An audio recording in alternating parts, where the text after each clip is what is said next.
Hello everyone, welcome to my YouTube channel B R A education centre. दोस्तों, आप लोगों को हमारे चैनल में एक बार फिर से स्वागत है। तो दोस्तों, मैं आज आप लोगों को बताऊंगा कि यूपी पॉलिटेक्निक जो होता है, चाहे चाहे आप इलेक्ट्रिकल से करना चाह रहे हैं, चाहे सिविल से करना चाह रहे हैं, मैकेनिकल, इलेक्ट्रॉनिक्स, कंप्यूटर साइंस, किसी भी ब्रांच से करना चाह रहे हैं, तो उसका प्रोसेस क्या होने वाला है। तो काउंसलिंग आपकी स्टार्ट होने वाली है 12 जुलाई से। ठीक है, तो वीडियो को पूरा देखिएगा। मैं पूरा स्टेप बाय स्टेप बताऊंगा आप लोगों को कैसे काउंसलिंग करना है, काउंसलिंग के क्या प्रोसीजर हैं, पूरा डिटेल बताऊंगा। पूरा डेट वाइज किस किस डेट पे कर सकते हैं आप लोग, क्या फ्रीज कर सकते हैं, फ्लोट कर सकते हैं, तो उसका पूरा डिटेल में बताऊंगा। तो चलिए स्टार्ट करते हैं वीडियो। चलिए गाइज, आप लोगों को मैं पूरा डिटेल से काउंसलिंग प्रोसीजर पॉलिटेक्निक का बताता हूँ। ठीक है, तो कैसे आप लोग काउंसलिंग करेंगे और अपने जो भी कॉलेज चाहते हैं, जिस कॉलेज से आप लोग पॉलिटेक्निक से डिप्लोमा करना चाह रहे हैं, तो आसानी से उसको कर पाएंगे। लेकिन आप लोगों को ध्यान रखना है कि सही से चॉइस करेंगे, सही से काउंसलिंग करेंगे, तभी आपको जो चाहेंगे कॉलेज वही मिलेगा। ठीक है, अगर प्रोसीजर पूरा ध्यान से नहीं करेंगे तो हो सकता है कि आप लोगों को फर्स्ट राउंड में ना मिले, सेकेंड राउंड में ना मिले, तो ऐसा भी सामना करना पड़ सकता है। तो इसलिए पूरा डिटेल से मैं बताने जा रहा हूं, तो आप लोग देखिएगा। देखिए दोस्तों, तो मैं पॉलिटेक्निक के जो मेन वेबसाइट पे आ गया हूं। देखिए लिखा है यहाँ पे उत्तर प्रदेश आप पॉलिटेक्निक डिप्लोमा एडमिशन 2024। ठीक है, तो इस पे आने के लिए सबसे पहले मैं आप लोगों को बता रहा हूँ कि आप लोग कैसे आइएगा। देखिए, मैं ऐसा बताऊंगा कि आप लोग अपने से अपने जो काउंसलिंग कर सकते हैं। ठीक है, आप लोग साइबर कैफे में जाने की जरूरत नहीं पड़ेगी। तो सबसे पहले आप लोग यहाँ पर क्रोम ब्राउजर पे आइएगा, sarkari-result.com सर्च कर दीजिए। ठीक है, sarkari-result.com सर्च करेंगे और फिर यहाँ पे आइए, इसको स्क्रॉल करते हुए नीचे। तो ये देखिए एडमिट कार्ड वाले सेशन पे जैसे स्क्रॉल करके आएंगे तो यहाँ पे लिखा हुआ है यूपी पॉलिटेक्निक जीकप 2024 काउंसलिंग शेड्यूल। ठीक है, दूसरे नंबर पे। तो इस पे आप लोग आकर के इस पे क्लिक कर दीजिए। ठीक है, तो क्लिक कर देंगे तो ये यूपी पॉलिटेक्निक का जो मेन वेबसाइट है, तो उस पे आप लोग मेन वेबसाइट पे आप लोग आ गए हैं। फिर स्क्रॉल करते हुए नीचे आएंगे आप लोग, तो ये देखिए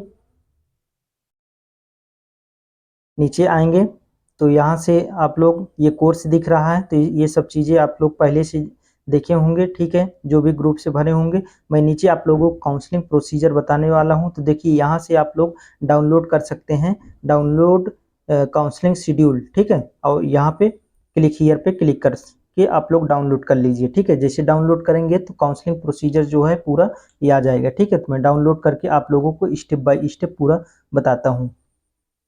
तो ये देखिए डाउनलोड थोड़ा सा टाइम लगेगा और फिर उसके बाद सेकेंडों में डाउनलोड हो गया।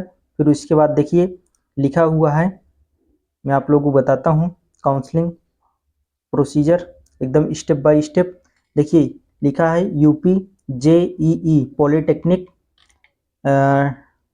2024। ठीक है, तो ये क्या लिखा है कि online first phase main counselling schedule. यहाँ पे देखिए first and third round engineering and other course except pharmacy course. ये फार्मेसी कोर्स के लिए नहीं है और सभी के लिए है। और यहाँ पे लिखा हुआ है कि for qualifying candidate of UP state. तो फर्स्ट फेज में जो है केवल उत्तर प्रदेश के कैंडिडेट ही इसको काउंसलिंग में भाग ले सकते हैं। ठीक है, अदर स्टेट के लिए सेकेंड फेज आएगा, उसको भी मैं बताऊंगा। तो सबसे पहले आप लोगों के लिए क्या है, फर्स्ट फेज में केवल उत्तर प्रदेश के कैंडिडेट ही अप्लाई ही कर सकते हैं, काउंसलिंग प्रोसीजर में भाग ले सकते हैं। कहने का मतलब देखिए पहला नंबर क्या लिखा हुआ है यहाँ पे आप लोग देखिए, first round choice filling for qualified candidate of UP state unlimited choices में बी फील्ड। मतलब कि क्या करना है आप लोगों को, फर्स्ट राउंड के जो काउंसलिंग में आप लोग काउंसलिंग कैसे करेंगे, रजिस्ट्रेशन करेंगे और अपना कॉलेज जो भी चाहते हैं उसको मतलब लॉक करेंगे कॉलेज को। ठीक है, उसको कब तक कर सकते हैं आप, 12 जुलाई से 14 जुलाई तक आप लोग कर सकते हैं। ठीक है, 12 से 14 जुलाई तक आप लोग आसानी से कर सकते हैं। तो आप लोग लिस्ट बना लीजिएगा, अगर दिक्कत हो कॉलेज तो आप लोग देख लीजिए कॉलेज कौन कौन हमें लॉक करना है। ठीक है, किस ब्रांच से हमको करना है ये पहले से आप सोच लीजिए कि हमको सिविल से करना है कि इलेक्ट्रिकल से करना है, मैकेनिकल से, कंप्यूटर साइंस से। तो जो चाहिए आप लोगों को तो वही कॉलेज आप लोग लॉक करिएगा, ठीक है। तो आप लोग फर्स्ट राउंड में क्या करेंगे, 12 से 14 जुलाई के बीच में आप लोग कॉलेज को लॉक करेंगे। फिर उसके बाद देखिए, जैसे 14 जुलाई को लॉक करेंगे, फिर आपको फर्स्ट राउंड, दूसरा नंबर क्या लिखा है, फर्स्ट राउंड सीट अलॉटमेंट। तो जो फर्स्ट राउंड का सीट अलॉटमेंट आएगा, मतलब 15 जुलाई को। इसका कहने का मतलब ये है कि आप जो कॉलेज लॉक किए होंगे तो आपके नंबर और रैंक के हिसाब से आपको कॉलेज अलॉट हो जाएगा 15 जुलाई को, ठीक है। 15 जुलाई को अलॉट हो जाने के बाद फिर क्या करेंगे आप लोग, तो देखिए तीसरे नंबर पे, online fee deposit for seat acceptance come counselling fee only for seat allotted candidate. जिस कैंडिडेट को सीट अलॉट हो जाएगी तो वो लोग क्या करेंगे, इस सीट एक्सेप्टेंस फी जमा करेंगे, ठीक है। वो 3,000 रुपये होता है, तो उसको आप लोग जमा करेंगे इस 16 से 19 जुलाई के बीच में, ठीक है। इसको ध्यान से देखिएगा। और इसी डेट में आप लोगों को अगर कॉलेज अलॉट हो जाता है तो आप इसी डेट में 16 से 19 तक, यहाँ देखिए 16 से 19 के बीच में आप लोग सीट एक्सेप्टेंस फी जो है उसको जमा करेंगे। फिर उसके बाद क्या करना है, चौथे नंबर पे, अभी फर्स्ट राउंड की ही बात चल रही है, तो first round document verification at the district help centre only for seat allotted candidate, ठीक है। तो जैसे आप लोग अलॉटमेंट अलॉट हो गया है आप लोगों को, ठीक है, कॉलेज, फिर उसके बाद आप लोगों को सिक्योरिटी फीस जमा करना है 3,000 रुपये। और फिर सिक्योरिटी फीस जमा करके आप लोग 16 से 19 जुलाई के बीच में जाएंगे कॉलेज, जो डिस्ट्रिक्ट हेल्थ सेंटर बने, आप किसी भी, जैसे जिस डिस्ट्रिक्ट से होंगे तो वहीं आप जो पॉलिटेक्निक कॉलेज होंगे तो वहाँ से आप लोग जाएंगे, डॉक्यूमेंट वेरिफिकेशन कराएंगे, ठीक है। देखिए 17 जुलाई को ये हॉलीडे है, तो 17 जुलाई को नहीं जाइएगा, 16 को जा सकते हैं और 18 को जा सकते हैं, 19, ये 5 PM तक आप लोग कॉलेज में जा करके डॉक्यूमेंट वेरिफिकेशन कराएंगे। फिर उसके बाद क्या करना है, डॉक्यूमेंट वेरिफिकेशन करा कि जब आएंगे तो first round online balance fee deposit for government aided polytechnic institute only for seat allotted candidates. जिसको सीट अलॉट हो जाएगा तो क्या करेंगे, तो जैसे 3,000 सिक्योरिटी फीस जमा करना रहता है, और फिर कॉलेज जैसे डॉक्यूमेंट वेरिफिकेशन कराने जाएंगे तो फीस कितनी लगनी है, उसमें 3,000 माइनस करके आपको फीस जमा करना है, ये 16 से 20 जुलाई के बीच में, ठीक है। तो इसको जमा करना है, ठीक है। और फिर उसके बाद जैसे मान लीजिए आपको उस कॉलेज से नहीं करना है या तो दूसरे कॉलेज से करना है, तो आप लोग first round admitted seat withdrawal, तो सीट विड्रॉल भी कर सकते हैं, ये ऑप्शन खुलेगा 21 जुलाई को, ठीक है। तो ये प्रोसेस है फर्स्ट राउंड का, ठीक है। आशा करते हैं कि फर्स्ट राउंड का आप लोग काउंसलिंग प्रोसीजर जान गए होंगे। तो चलिए, आप जैसे जो भी कैंडिडेट का मान लीजिए कि फर्स्ट राउंड में किसी भी कारणवश कॉलेज नहीं अलॉट हो पाया है, नहीं मिल पाया है, तो वो कैंडिडेट क्या करेंगे, वो लोग सेकेंड राउंड में पार्टिसिपेट करेंगे, ठीक है। सेकेंड राउंड स्टार्ट होगी 22 जुलाई से 24 जुलाई तक, ठीक है। जिसका मान लीजिए नंबर कम है या तो वो फर्स्ट राउंड में नहीं करा पा रहे हैं, तो पहले तो आप लोग फर्स्ट राउंड में काउंसलिंग कराएंगे, ठीक है। अगर दूसरे राउंड स्टार्ट हो जाएगी 22 से 24 जुलाई के बीच में आप लोग कर सकते हैं। फिर उसके बाद इसका जो सीट अलॉट हो जाएगा, ये आपको 25 तारीख को, ठीक है, 25 को अलॉट हो जाएगा। फिर आप लोगों को इसी प्रकार जैसे फर्स्ट राउंड में बताया हूँ, सीट एक्सेप्टेंस फी जमा करना है 3,000 रुपये, ठीक है। ये 26 से 30 जुलाई तक आप लोग कर सकते हैं जमा। और फिर उसके बाद 10वें नंबर पे देखिए, second round document verification at the district help centre. तो आप अपने डिस्ट्रिक्ट में जाइएगा, डॉक्यूमेंट वेरिफिकेशन पूरा ओरिजिनल डॉक्यूमेंट लेके जाइएगा, हाई स्कूल, इंटर और TC और जितना भी आप लोगों का डॉक्यूमेंट है, आय प्रमाण पत्र, जाति प्रमाण पत्र, ठीक है, इसका नेट वेरिफिकेशन सब ओरिजिनल लेके जाइएगा और फोटो 2 प्रति में करा के जाइएगा, ठीक है। तो इसको आप लोग डिस्ट्रिक्ट हेल्प सेंटर पे जाके डॉक्यूमेंट वेरिफिकेशन कराएंगे 26 जुलाई से 30 जुलाई तक, ठीक है। अब फिर उसके बाद क्या करना है, 11 नंबर पे देखिए, second round online balance fee deposit for government aided polytechnic institute. तो आप लोगों को 26 से 31 जुलाई के बीच में आप लोगों को फीस जमा करना पड़ेगा, ठीक है, जो सिक्योरिटी फीस के अलावा, ठीक है, अगर आप लोगों को उस कॉलेज से करना है तब।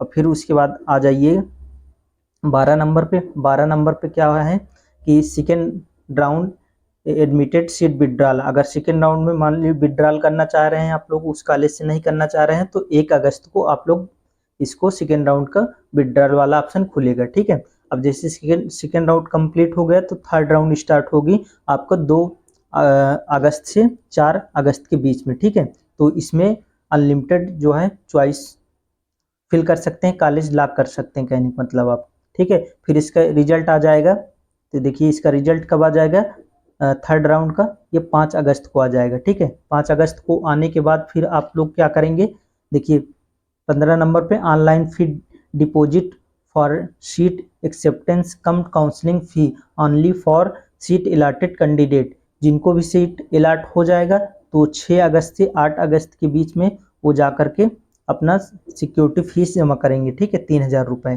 फिर उसके बाद क्या करना है, फिर आप लोगों को सिक्योरिटी फीस जमा करके 6 अगस्त से 8 अगस्त के बीच में ही आप लोगों को अपने डिस्ट्रिक्ट हेल्प सेंटर में, जो आपका डिस्ट्रिक्ट में पॉलिटेक्निक कॉलेज होंगे, वहाँ जाकर के डॉक्यूमेंट वेरिफिकेशन कराना होगा। ठीक है, ओरिजिनल अपना डॉक्यूमेंट सभी लेके जाइएगा, और फिर उसके बाद क्या करना है, वो आप लोगों को फीस जमा करना है। ठीक है, जितना भी कॉलेज में फीस लगेगी उसका 6 अगस्त से 9 अगस्त के बीच में आप लोगों को फीस जमा करना है। ठीक है, और फिर उसके बाद आप लोगों को मान लीजिए थर्ड राउंड में भी आप लोगों को सीट विड्रॉल का ऑप्शन दिखेगा।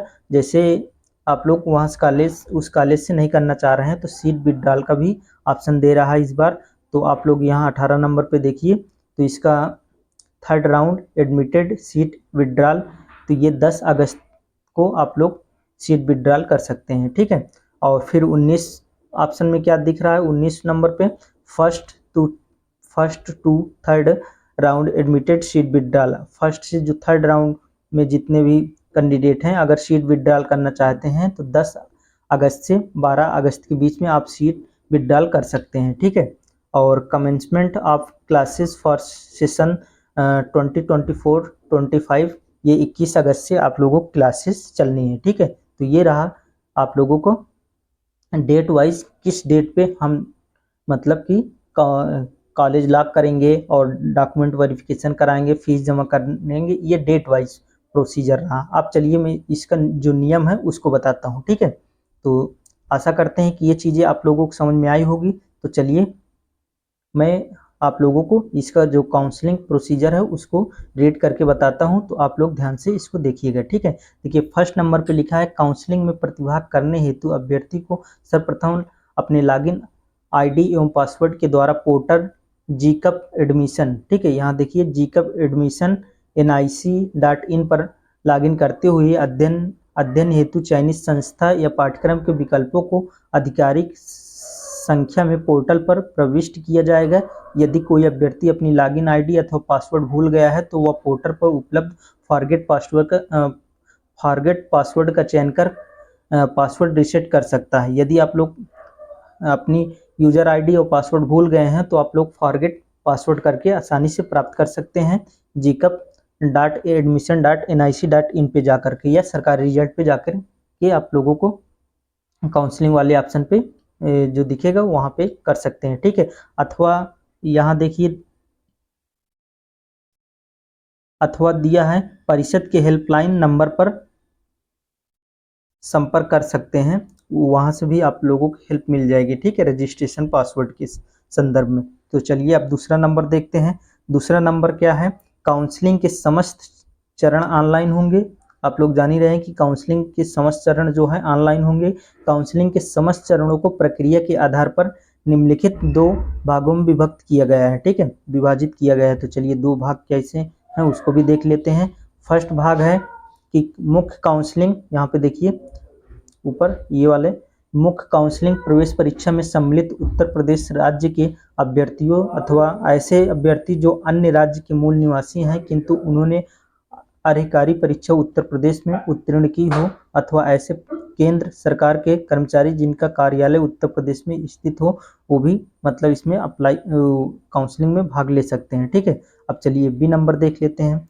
बी नंबर है विशेष काउंसलिंग प्रवेश परीक्षा में सम्मिलित उत्तर प्रदेश राज्य के अभ्यर्थियों के रूप में चिन्हित उक्त बिंदु ए पर वर्णित अभ्यर्थियों के साथ साथ प्रवेश परीक्षा में सम्मिलित अन्य राज्य के अभ्यर्थियों हेतु मतलब कि इसमें अदर जो स्टेट के हैं वो फेज सेकंड में काउंसलिंग प्रोसीजर में भाग ले सकते हैं। ठीक है, अब चलिए मुख्य काउंसलिंग यहाँ पे देखते हैं। मुख्य काउंसलिंग प्रथम, द्वितीय एवं तृतीय चरण, विशेष काउंसलिंग चतुर्थ चरण से अंतिम चरण तक पूर्ण की जाएगी। ठीक है, तो ये रहा काउंसलिंग कौन कौन चरण में होना है। ठीक है, तो ये रहा। तो अब चलिए देखते हैं थर्ड नंबर। ठीक है, थर्ड नंबर है काउंसलिंग के प्रत्येक चरण में की जाने वाली प्रक्रियाओं यथा संस्था एवं पाठ्यक्रम का विकल्प चयन, अभिलेख, सत्यापन शुल्क जमा करना, काउंसलिंग चरणों के लिए अभ्यर्थन, आवंटित सीट, निरस्तीकरण के नियमों, प्रत्येक चरण हेतु अवधि, काउंसलिंग प्रक्रिया से विड्रॉल, संस्था में प्रवेशित छात्र छात्राओं की रिपोर्टिंग आदि का निर्धारण संयुक्त प्रवेश परीक्षा परिषद उत्तर प्रदेश द्वारा किया जाएगा। ठीक है, तो ये सब चीजें कौन करेगा? संयुक्त प्रवेश परीक्षा परिषद द्वारा किया जाएगा। आप लोगों को काउंसलिंग प्रोसीजर में भाग ले लेना है, कॉलेज लॉक कर देना अच्छे से, फिर उसके बाद कॉलेज अलॉट करने का काम ये संयुक्त प्रवेश परीक्षा परिषद उत्तर प्रदेश का रहेगा। ठीक है, चलिए ए नंबर देखते हैं। अब देखते हैं फीस कितना क्या रहेगा। रजिस्ट्रेशन फीस जैसे 250 रुपये रहेगा, सिक्योरिटी फीस 3000 रहेगा, तो टोटल काउंसलिंग प्रक्रिया में भाग लेने में 3250 रुपये खर्चे होंगे। तो वही चीजें ये बताया जा रहा है। तो फर्स्ट नंबर में क्या है? अभ्यर्थियों को आवंटित सीट स्वतः फ्रीज होगी, मतलब अभ्यर्थियों को जो आवंटित सीट होगी वो स्वतः फ्रीज हो जाएगी। उसमें फ्लोट का भी ऑप्शन रहेगा।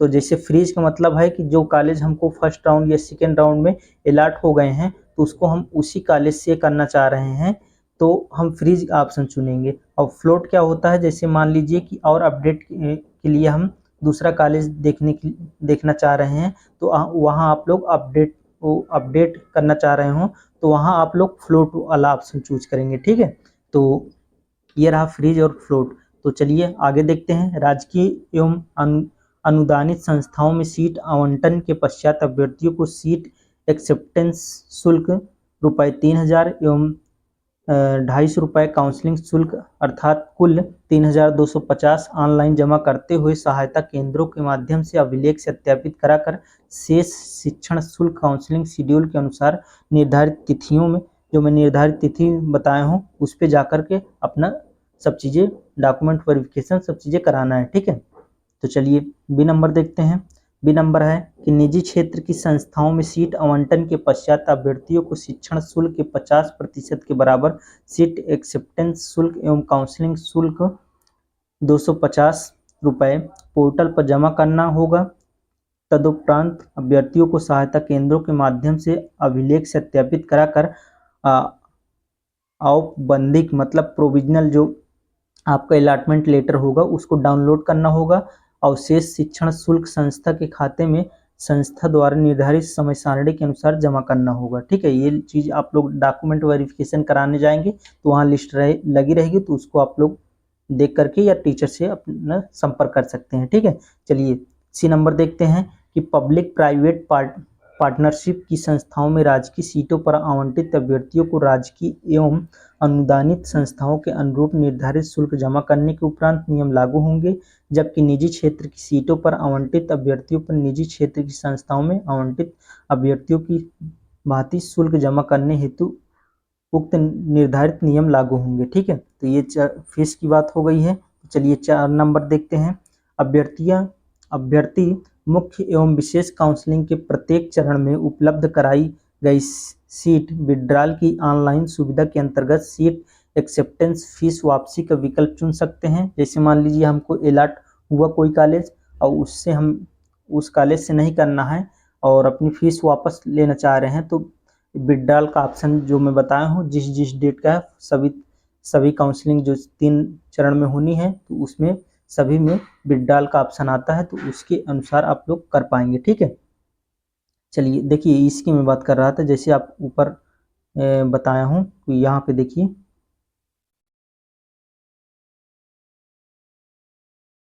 सिक्योरिटी फीस जमा करेंगे, फिर उसके बाद डॉक्यूमेंट वेरिफिकेशन कराएंगे और फिर फीस जमा करेंगे और फिर यहाँ पे ये देखिए सेकेंड राउंड विड्रॉल है ना, इसी प्रकार फर्स्ट राउंड विड्रॉल है, थर्ड राउंड विड्रॉल इसकी बात कर रहा हूँ। ठीक है, तो आशा करते हैं कि ये चीज़ें आप लोग समझ गए होंगे। तो चलिए अगला देखते हैं नियम क्या है। तो वापसी का विकल्प चुन सकेंगे। साथ ही ऐसे अभ्यर्थी जिन्होंने सीट एक्सेप्टेंस फीस जमा कर दी है परंतु उस चरण की निर्धारित तिथि तक अभिलेख सत्यापित डॉक्यूमेंट वेरिफिकेशन नहीं कराए हैं का संस्था पाठ्यक्रम का आवंटन स्वतः निरस्त हो जाएगा। तो आप लोगों को जैसे कॉलेज अलॉट हो जाता है तो आप लोगों को निर्धारित तिथि पर जाकर डॉक्यूमेंट वेरिफिकेशन अपने डिस्ट्रिक्ट हेल्प सेंटर में कराना होगा, ठीक है। तो चलिए आगे देखते हैं। स्वतः ये निरस्त हो जाएगा, ये चीज मैं समझा दिया हूँ। फिर यह सीट अगले चरण के लिए सीट मैट्रिक्स में जुड़ जाएंगी तथा सीट एक्सेप्टेंस फी वापस नहीं होगी, ठीक है। अगर नहीं कराते हैं तो फीस वापस नहीं होगी। ऐसी स्थिति में अभ्यर्थी आगामी चरणों में प्रतिभाग करने हेतु अनर्ह होगा, मतलब कि वो अगले चरण में काउंसलिंग में भाग नहीं ले पाएंगे, ठीक है। तदनुसार विड्रॉल विकल्प चयन करने की स्थिति में यह धनराशि अभ्यर्थियों द्वारा प्रवेश हेतु जिस बैंक खाते में जमा या भुगतान की गई है उसी बैंक खाते में ऑनलाइन रिफंड की जाएगी एवं अन्य किसी भी बैंक खाते के विवरण पर विचार नहीं किया जाएगा। फीस जो वापसी की पूर्ण जिम्मेदारी अभ्यर्थी की होगी। अभ्यर्थी काउंसलिंग के अगले सभी चरणों के लिए अपात्र माना जाएगा, ठीक है। ये चीज समझ गए होंगे। तो पांचवा नंबर देखते हैं।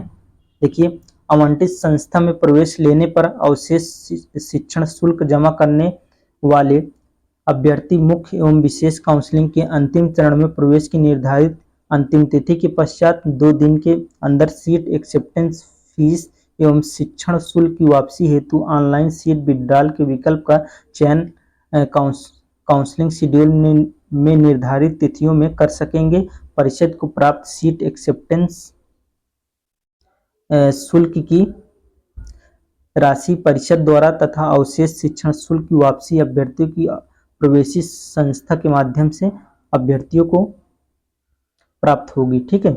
ये 5वां नंबर हो गया। तो चलिए अब 6वां नंबर देख लेते हैं।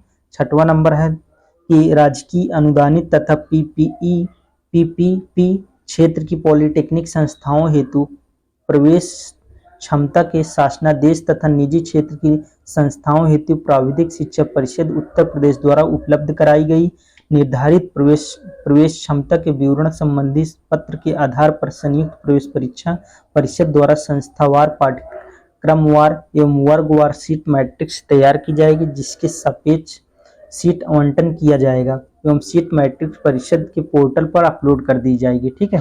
और चलिए 7वां नंबर देख लेते हैं।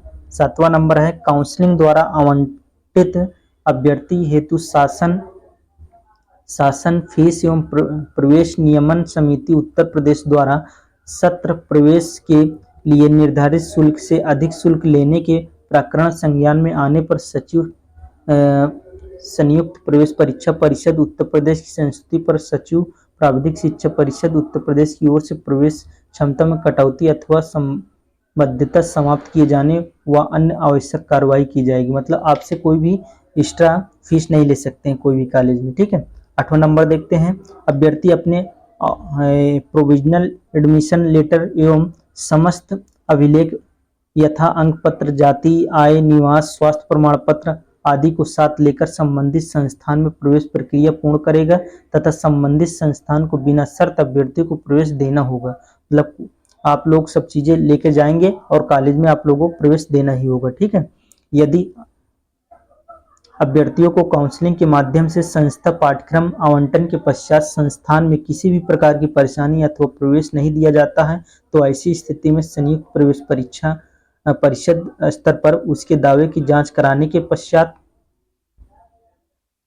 संस्था में प्रवेश हेतु कार्रवाई कराई जाएगी एवं ऐसी संस्था के विरुद्ध आवश्यक कार्रवाई की जाएगी। मतलब आप लोगों को सब चीजें नियम के अनुसार करना है और फिर कॉलेज अलॉट हो जाने के बाद जाना है, डॉक्यूमेंट वेरिफिकेशन कराना है, फिर ऑल डॉक्यूमेंट लेके जाना है, आप लोगों को एडमिशन लेना है, ठीक है। ये चीजें। और फिर 9वें नंबर पे है प्रवेश काउंसलिंग से अभ्यर्थियों द्वारा संस्था में प्रवेश प्राप्त करने के उपरांत संस्था के प्रधानाचार्य निदेशक के द्वारा प्रवेशित अभ्यर्थियों की सूची NIC के पोर्टल पर PI मतलब पार्टिसिपेट इंस्टीट्यूट रिपोर्टिंग दिनांक 11 अगस्त 2024 तक करना अनिवार्य होगा। ये प्रिंसिपल के लिए है कि जितने लड़कों का एडमिशन हो जाएगा उनको ये अपलोड करेंगे डाटा को, ठीक है, जिससे प्रवेशित अभ्यर्थियों का प्रवेश एनआईसी के सॉफ्टवेयर में सुनिश्चित हो सके, जो कि अंतिम प्रवेश के रूप में मान्य होगा। ये आप लोगों के लिए नहीं है, प्रिंसिपल को करना ही होगा, ठीक है। तो चलिए 10वां नंबर देख लेते हैं। प्रदेश की राजकीय अनुदानित पब्लिक प्राइवेट पार्टनरशिप एवं निजी क्षेत्र की संस्थाओं के इंजीनियर, फार्मेसी एवं अन्य पाठ्यक्रम में प्रवेश आवंटन केवल ऑनलाइन प्रवेश परीक्षा में सम्मिलित अभ्यर्थियों को काउंसलिंग के माध्यम से योग्यता क्रम के अनुसार ही संभव होगा। प्रवेश का कोई अन्य माध्यम उपलब्ध या मान्य नहीं होगा। मतलब जो भी प्रोसीजर है सब ऑनलाइन ही होगा, ठीक है। और चलिए देख लेते हैं 11 नंबर है मुख्य चरण की काउंसलिंग के पश्चात प्रवेशित अभ्यर्थी अपनी आवंटित संस्था में अंतिम तिथि 20 अगस्त 2024 तक अथवा इससे पूर्व अनिवार्य रूप में रिपोर्टिंग उपस्थिति दर्ज कराना सुनिश्चित करेंगे। जो भी स्टूडेंट का कॉलेज अलॉट हो जाता है तो आप लोगों को सब डॉक्यूमेंट वेरिफिकेशन तो उन्हीं निर्धारित तिथि में करना है, और फिर उसके बाद जैसे डॉक्यूमेंट वेरिफिकेशन कराने के बाद फीस जमा कर देते हैं, फिर आप लोगों को 20 अगस्त 2024 तक कॉलेज में जा करके अपनी रिपोर्टिंग दर्ज जरूर कराना है, ठीक है। तो ये रहा फेज 1 का काउंसलिंग प्रोसीजर, ठीक है। 1 से 3 राउंड तक चलनी है। फिर उसके बाद आप लोगों के लिए जो सेकेंड फेज के लिए स्टार्ट हो जाएगा, उसमें भी आप लोग काउंसलिंग में भाग ले सकते हैं, और इसमें अदर स्टेट के स्टूडेंट भी पार्टिसिपेट कर सकते हैं। तो चलिए मैं इसको भी आप लोगों को बता दे रहा हूं।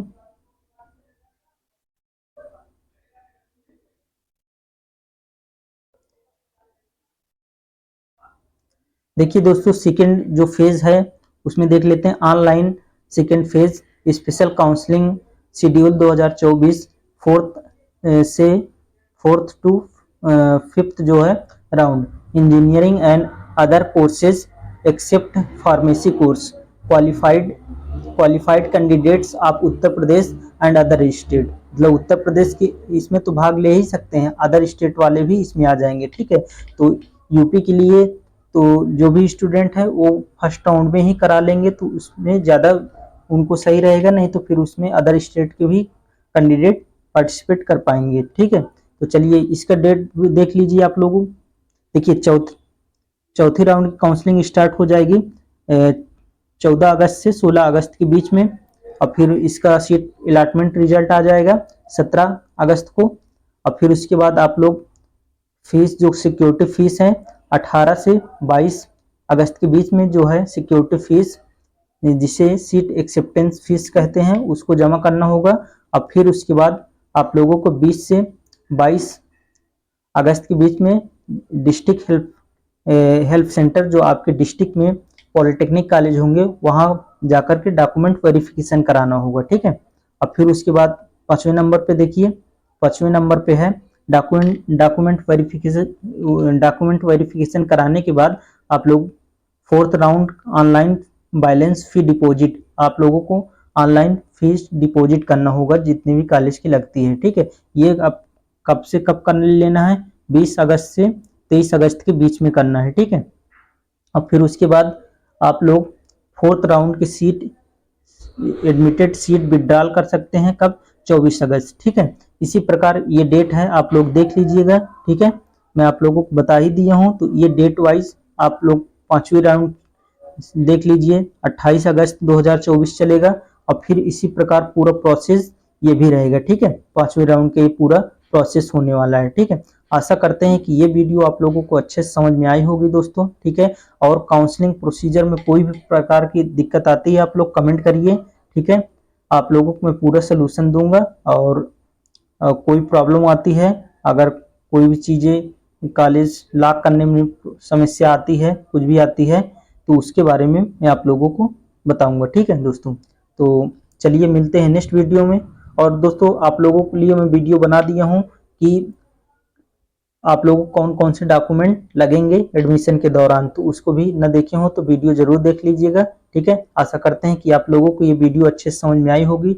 अगर वीडियो अच्छे से आप लोगों को समझ में आई हो, वीडियो अच्छी लगी हो तो वीडियो को लाइक जरूर करें दोस्तों, और अपने दोस्तों के पास शेयर जरूर कर दें, ठीक है, जिससे उनको भी बेनिफिट मिल सके। तो चलिए मिलते हैं नेक्स्ट अपडेट में। काउंसलिंग कैसे करना है, कॉलेज कैसे लॉक करना है, सब मैं अपडेट देता रहूंगा। तो मिलते हैं नेक्स्ट वीडियो में, तब तक के लिए जय हिंद जय भारत। थैंक्स फॉर वॉचिंग दोस्तों।